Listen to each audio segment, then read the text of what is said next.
Tony, we'll come back at another time in this week and talk to you about, what next for Australia. There's been some pretty poor commentary from some on the left, some activist types, but that's not the moment for today. Today is to celebrate and commemorate a life well lived and an extraordinary legacy. There are not many people who get an audience with the head of state, in our case, your case with Her Majesty the Queen. You've also met the King, King Charles. Give us a sense of that moment when you met the Queen and recollections you have of that time. Thanks, Peter. Look, some people say they're nervous when they meet the monarch. I didn't find myself nervous.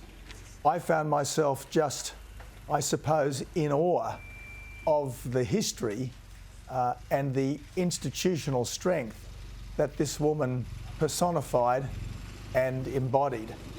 She was someone who, by the time of her death, had 16 Australian Prime Ministers, 15 British Prime Ministers.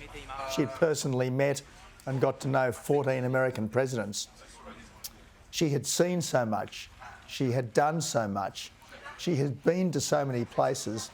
And I think she radiated some of that in the same way that someone like the Dalai Lama radiates something palpably spiritual.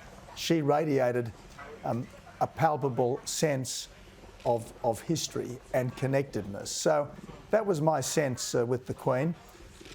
Prince Charles, who I was lucky enough to spend quite a bit of time with when I was Prime Minister, a different person, but very much his mother's son.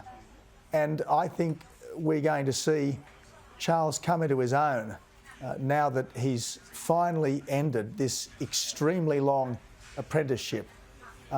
He's obviously a very thoughtful man.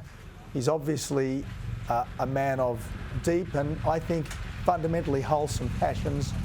I love his respect for tradition, his delight in beauty, his desire to preserve artisanship and craftsmanship.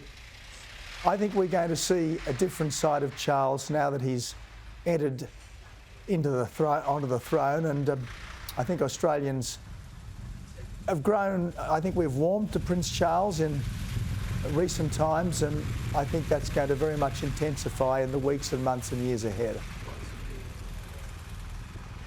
So, Mr. Abbott, I think something that I've been thinking about when I hear anecdotes like what you just said, I'd love to know how close to a real conversation could you have with these people? Because I understand when the camera's there, it's thank you, well, that's very interesting. When you see things like, the Zoom calls with the Australians of the Year that the Queen did a bit earlier this year, how well briefed? What were the sorts of things that you get asked about?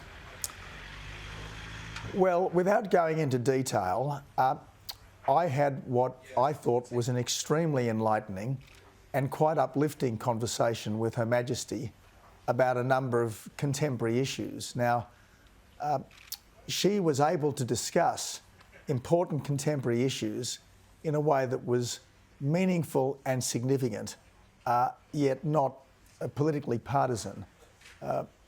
Words from Her Majesty that might have jarred in others seemed from her to be full of goodwill and common sense. So she certainly wasn't someone who just engaged in bland small talk, and I thought when we were discussing these issues, I was in the presence of someone who had thought deeply and significantly about them.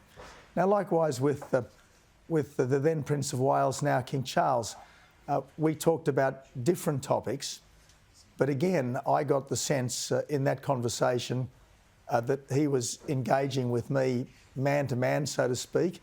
Obviously, he had, I suppose, a rank which, while I was Prime Minister, I didn't quite have, but nevertheless, I got the impression that it was very much a peer-to-peer conversation.